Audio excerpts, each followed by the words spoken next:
La salvación es por gracia, no porque no tiene precio, sino porque tiene un precio que ningún pecador puede pagar. El pecado es una ofensa que merece condenación eterna e infinita por cuanto es un desprecio a la majestuosa, perfecta, eterna e infinita justicia de Dios.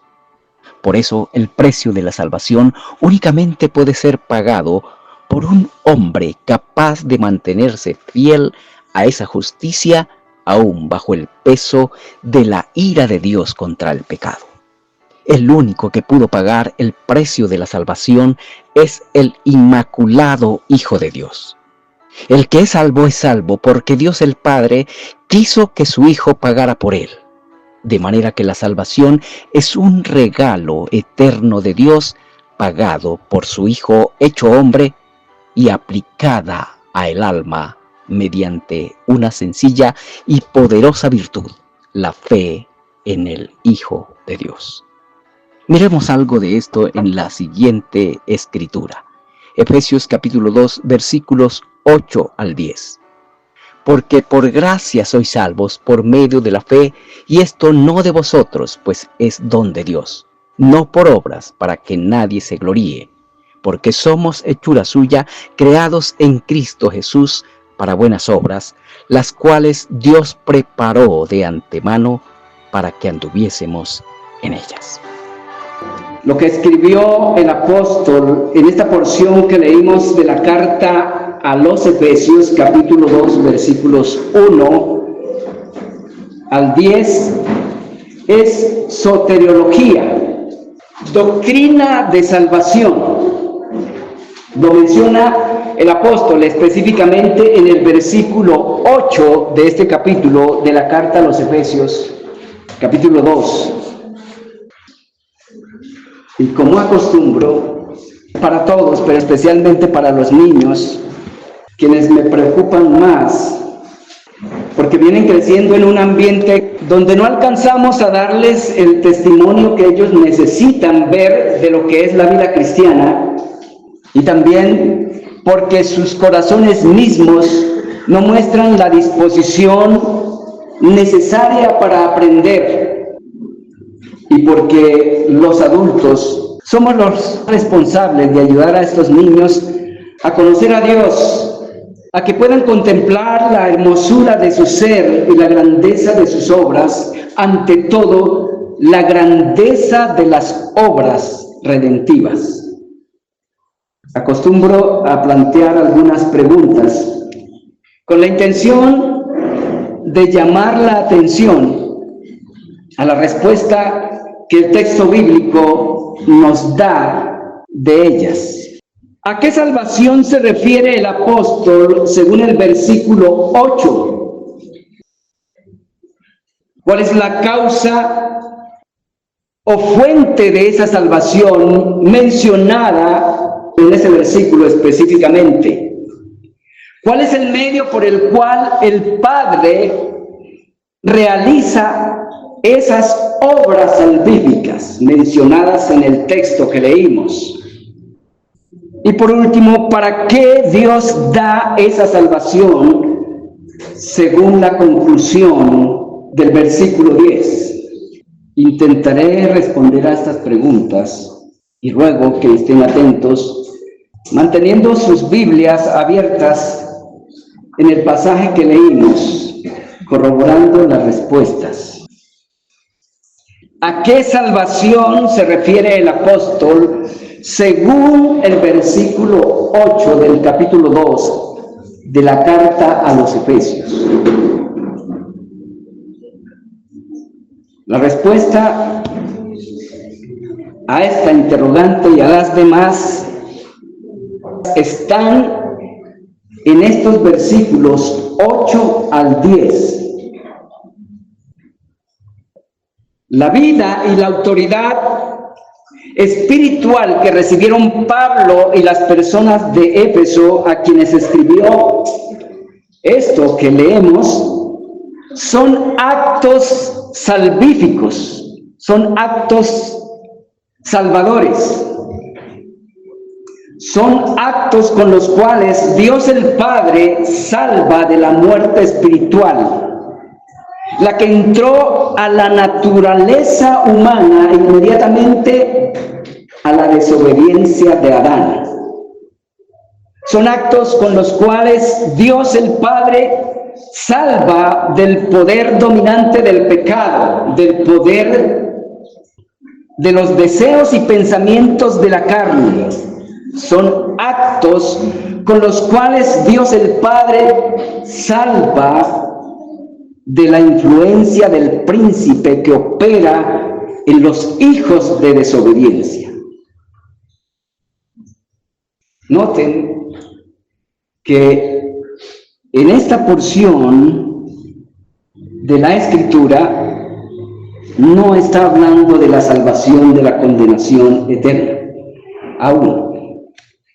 La salvación, en un sentido, comienza primero con la salvación de la culpa del pecado, porque todo pecado es un acto contrario a la ley de Dios realizado por voluntad propia. Esta salvación la realiza Dios el Padre, poniendo la culpa del pecador a la cuenta de su Hijo Jesucristo, castigándolo en lugar del pecador y poniendo la justicia de su Hijo a la cuenta del pecador. Este acto salvador es el que en la teología bíblica se llama expiación. Luego sigue la salvación del dominio del pecado. Esta parte de la salvación, Dios, el Padre, la realiza con la operación que Moisés llamó circuncisión del corazón. Ezequiel la llamó cambio de corazón y el Señor Jesucristo nuevo nacimiento. Y el apóstol Pablo la llamó pasar de muerte a vida o resucitar con Cristo para reinar con Él. Son diferentes formas que la Escritura, el Espíritu Santo usó para referirse a la misma obra, describiendo la complejidad y la grandeza de la misma. De la salvación de la cual Efesios capítulo 2 versículos 1 al 10 habla, es de la salvación de la muerte espiritual, de la salvación del dominio del pecado. No es de la salvación de la condenación eterna aún. Porque para ser salvos de la condenación eterna, es necesario primero ser salvos de la culpa y del pecado mismo. La siguiente pregunta es, ¿cuál es la causa o fuente de esa obra salvadora según el versículo 8? De otra manera, ¿cuál es la razón por la que Dios concede esta salvación? Uno de los peores engaños del corazón religioso humano es hacernos pensar que podemos comprar el favor de Dios. Este maligno engaño a algunos los hace pensar que pueden transar a Dios con velas, rezos u ofrendas para tener su salvación o cualquier otro favor de Dios. Esa actitud es insolente. Asume a Dios como un personaje simple, sin sentido de justicia, y al pecado lo asume como algo de poca importancia que puede remediarse con cumplidos.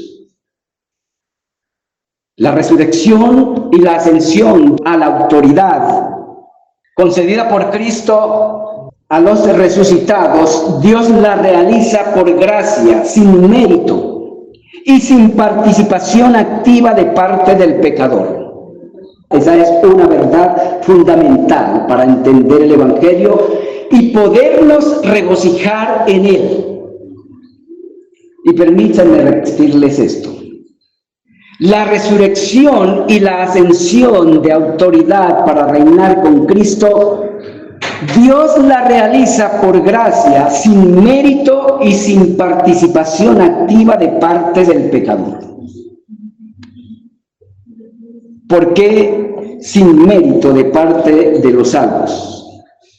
Sin mérito porque no hay pecador que pueda hacer algo que lo haga merecedor de estos bienes espirituales. ¿Por qué sin participación de los salvos? Sin participación activa de los salvos, porque ningún muerto puede autorresucitarse y tampoco autotrasladarse de la potestad de las tinieblas al reino del Hijo de Dios. Notemos que estas son obras grandiosas que solo Dios puede realizar porque no están al alcance de las capacidades de ningún otro ser en el universo, sino únicamente de Dios.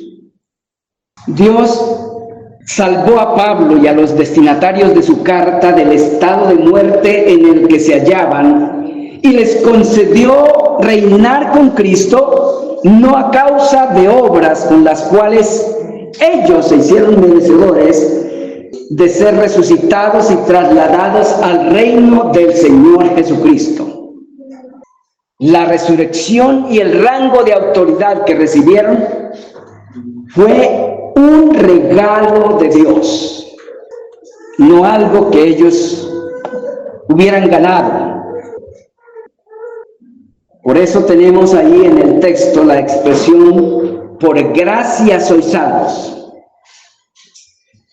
Esta expresión, por gracia sois salvos, tiene como fin dejar clara esa realidad. ¿Cuál realidad? Dejar claro que Pablo y sus destinatarios, sus asociados, no eran merecedores de ser resucitados y sentados en los lugares celestiales con el Hijo de Dios. Todo eso es un regalo de Dios, no algo a lo que se hicieron merecedores Pablo y las personas que incluye como beneficiarios de la bondad de Dios. En otras palabras, Dios les donó la vida y el privilegio de reinar con su Hijo. Nadie debe pensar que se lo ganó o que puede ganárselo. Es imposible ganar estos bienes.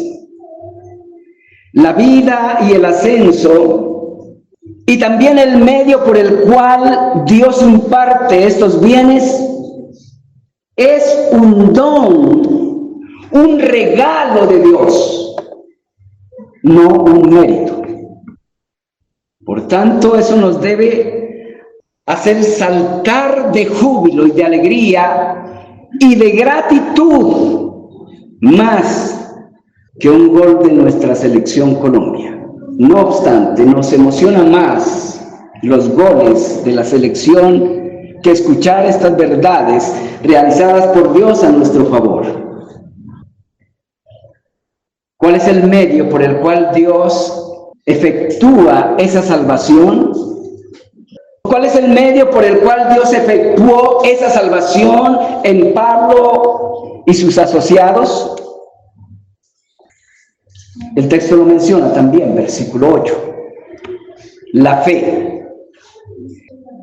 La fe es el medio con el cual, escuchen bien, con el cual Dios implantó la vida en Pablo y sus destinatarios. La fe también es el medio con el cual les dio el poder de reinar juntamente con el Señor Jesucristo sobre los principados y potestades espirituales.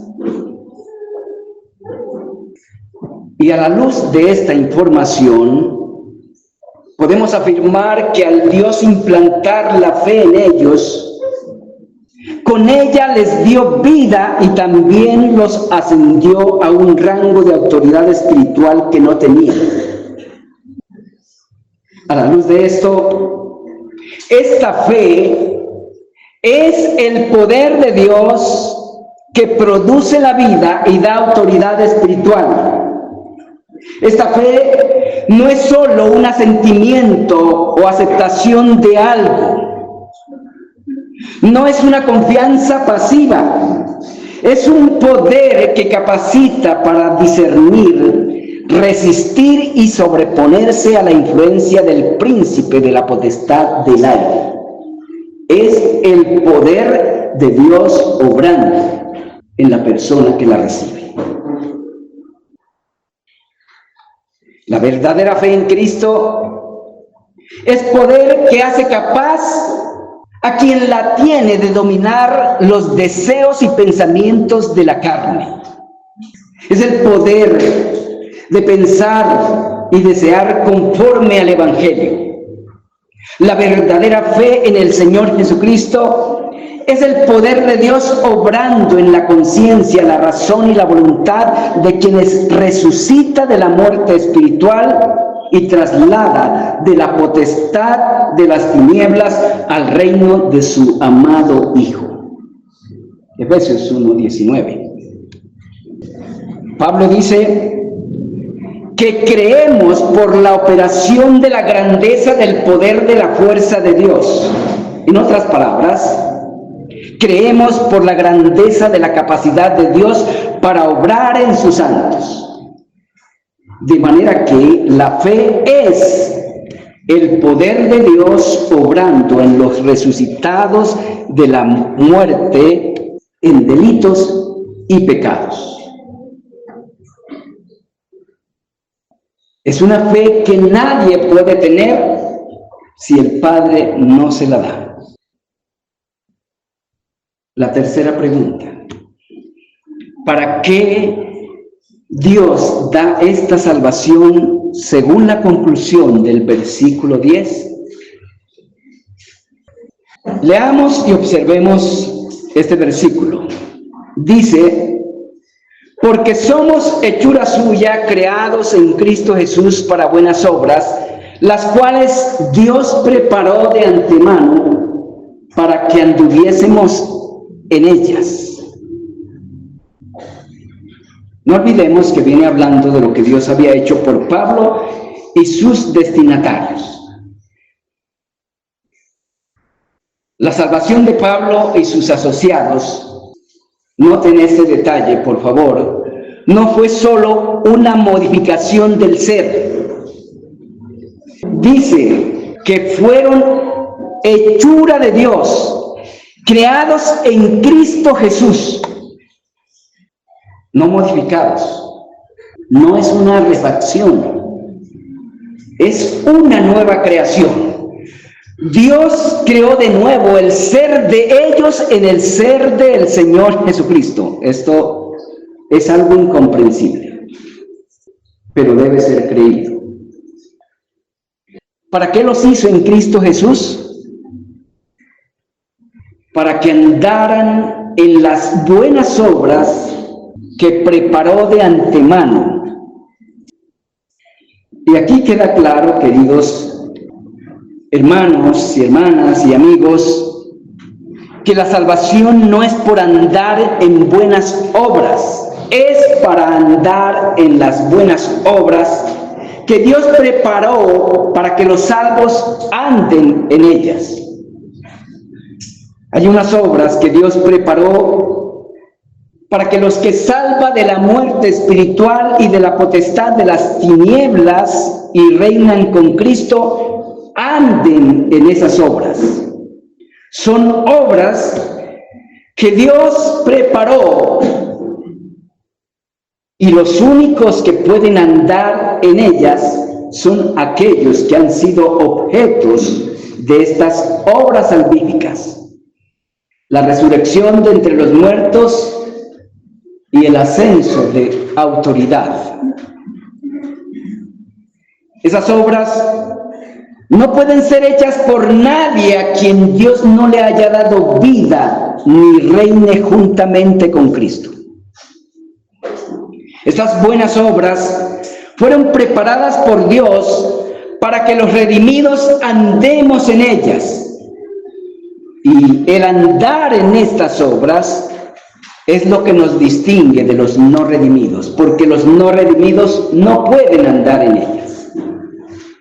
De manera que los redimidos se distinguen porque andan en esas buenas obras creadas, diseñadas por Dios específicamente, ¿para quiénes?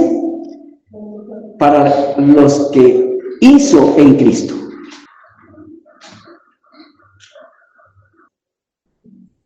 Por último, ¿cuáles son las buenas obras que Dios preparó para que Pablo y las demás personas que Dios salva anden en ellas? ¿Les interesa conocerlas? Necesitamos conocerlas. A grandes rasgos, hermanos y hermanas, la respuesta es que esas buenas obras son las que corresponden a los propósitos para los que Dios creó al hombre, varón y mujer, a su imagen desde el principio. Génesis capítulo 1, versículos 26 al 28. Todo ser humano, y mayormente los redimidos, debemos tener presente que Dios no renunció a sus propósitos originales. Aunque el hombre se rebeló contra él y cayó de su gracia, Dios no renunció a los propósitos para los cuales lo creó. Debemos preguntarnos, ¿cuál es ese propósito? ¿Cuál es el propósito original para el que Dios creó al hombre tal como lo creó? Génesis capítulo 1, versículos 26 y 28. La respuesta es extensa, pero puede resumirse para tener por lo menos una idea general de ello, porque la respuesta es extensa y compleja.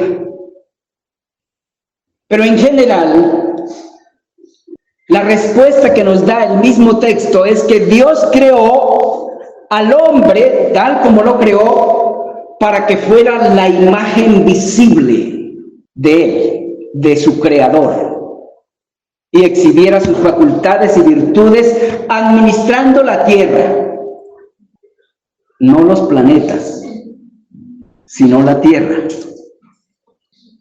Es una transgresión del hombre querer ir a administrar Marte, Júpiter, sin haber administrado la tierra. Primero tenemos que estudiar nuestro planeta, las riquezas con las que Dios lo facultó, para administrarlas de la manera que Dios dice que deben ser administradas, a fin de que glorifiquen verdaderamente el nombre de Dios y sean de provecho real para los hombres que creó sobre la tierra.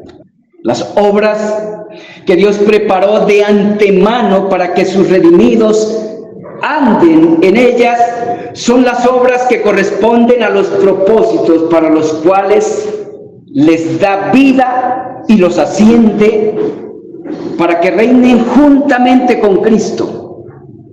Son las obras que corresponden a la ley del reino del Señor Jesucristo, la ley del Evangelio.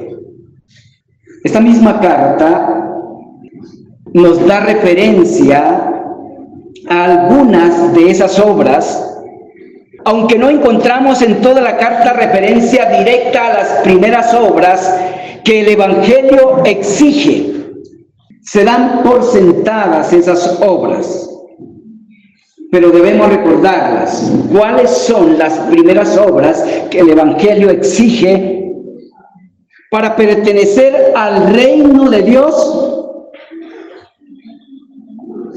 Marcos capítulo 1 versículo 15, Hechos capítulo 2 versículo 38, para que sepamos por dónde debemos comenzar. ¿Cuáles son las primeras obras que debemos hacer? ¿Cuál fue el llamado del Señor Jesucristo a los galileos desde el inicio de su ministerio, según Marcos capítulo 1 versículo 15? Arrepentirse y a creer el Evangelio, porque el reino de Dios había llegado. Si nos detenemos a meditar con un poco de cuidado, podemos llegar a comprender cuál es el objetivo de la redención a la luz de las palabras del Señor Jesucristo registradas por Marcos en el capítulo 1 de su libro, versículo 15. Noten que las primeras demandas del Evangelio son el arrepentimiento y la fe. Las primeras demandas del Señor Jesucristo son el arrepentimiento y la fe en el Evangelio. Cuando el Señor Jesucristo comenzó a predicar, su mensaje fue: el reino de Dios se ha acercado. Arrepiéntanse y crean en el Evangelio. El Señor Jesucristo asoció el arrepentimiento y la fe en el Evangelio con el reino de Dios.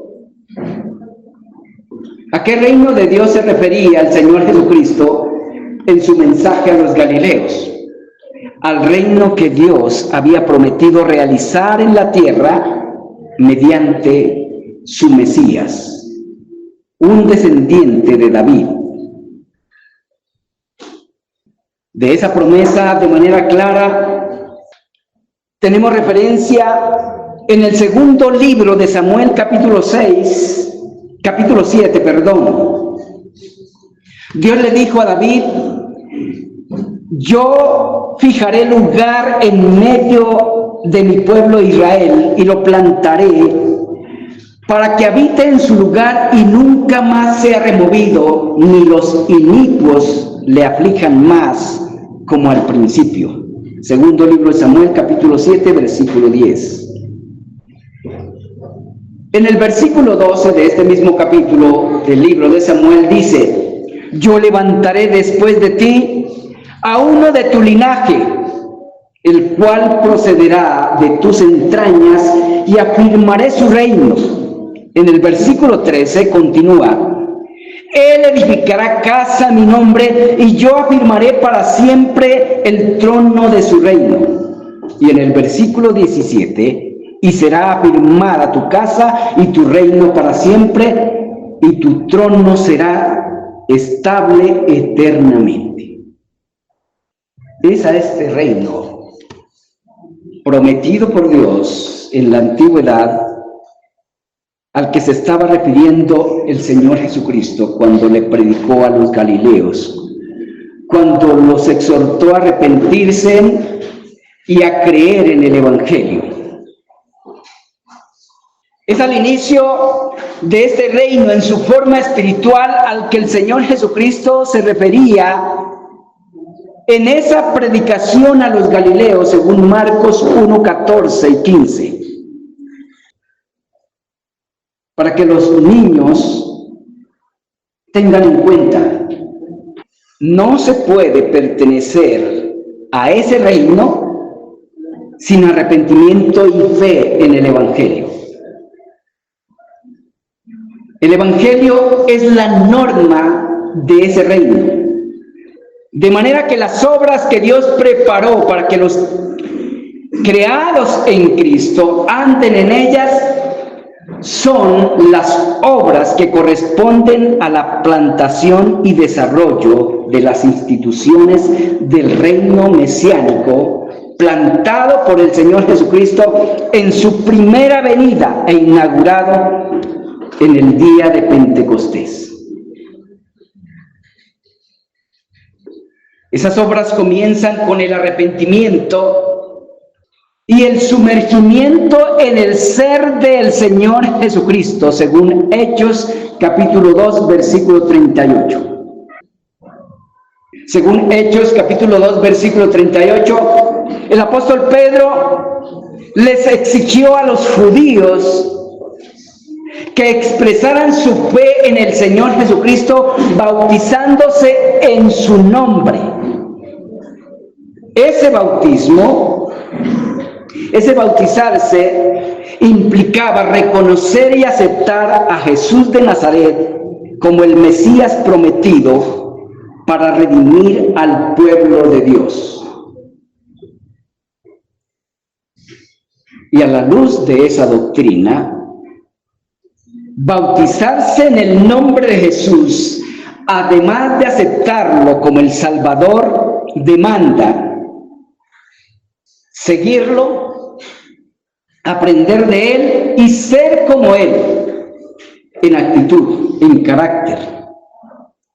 En síntesis, bautizarse en el nombre de Jesús implica sumergirse en su ser, como lo enseñaba nuestro hermano Oscar el domingo pasado. Bautizarse en el nombre de Jesús implica sumergirse en su ser para andar en las obras que el Padre preparó de antemano. Y concluyo con esto. La Escritura deja suficientemente claro que la salvación es por gracia mediante la fe, no a cambio de la fe, sino mediante la fe. No a causa de buenas obras, sino para buenas obras. Dios no salva a los pecadores a causa de buenas obras, porque ningún pecador puede en sí mismo obrar de manera que agrade a Dios. Si un pecador pudiera hacer lo que le agrada a Dios, sencillamente no sería pecador ni habría de qué salvarlo. Estas verdades debemos enseñárselas a nuestros hijos. Ellos necesitan comprenderlas porque en su corazón existe un engaño que les hace creer que deben hacerse merecedores de la salvación. Y a veces nosotros, como padres, fortalecemos ese engaño. Les decimos que deben portarse bien para que Dios los acepte. ¿Podrá alguien lograr que Dios lo acepte por sus buenas obras? ¿Qué opinan ustedes? Imposible. Porque las mejores obras del mejor de los hombres, ¿cómo son? Al olfato de Dios, como trapo de inmundicia. De manera que no le hagamos creer a nuestros hijos y a nadie que pueden ganar el favor de Dios, que lo necesitan sí. Por tanto, deben confiar en la obra que Dios hizo mediante su Hijo Jesucristo.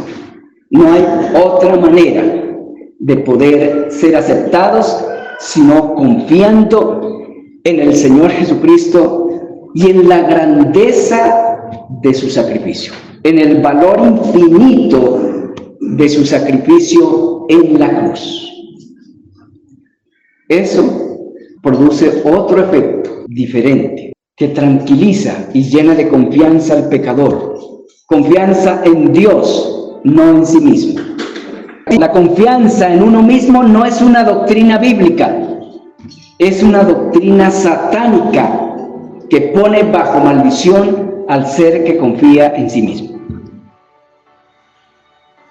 No obstante, oímos a los cristianos también decir, pero cree en ti mismo. Constantemente lo oímos en una parte y en otra. Cree en ti mismo. La Biblia no enseña eso. Ni un solo texto de la Biblia nos manda confiar en nosotros mismos, porque engañoso es el corazón más que todas las cosas. Por eso necesitamos acogernos a la verdad del Evangelio, que es el único que nos libra del engaño de nuestro corazón. Y no hay engaño más grande, lamentable y peligroso que creer que podemos ganar el favor de Dios. Nadie puede ganar el más mínimo favor de parte de Dios. No olvide que la salvación es por gracia mediante la fe, no a causa de buenas obras, sino para buenas obras.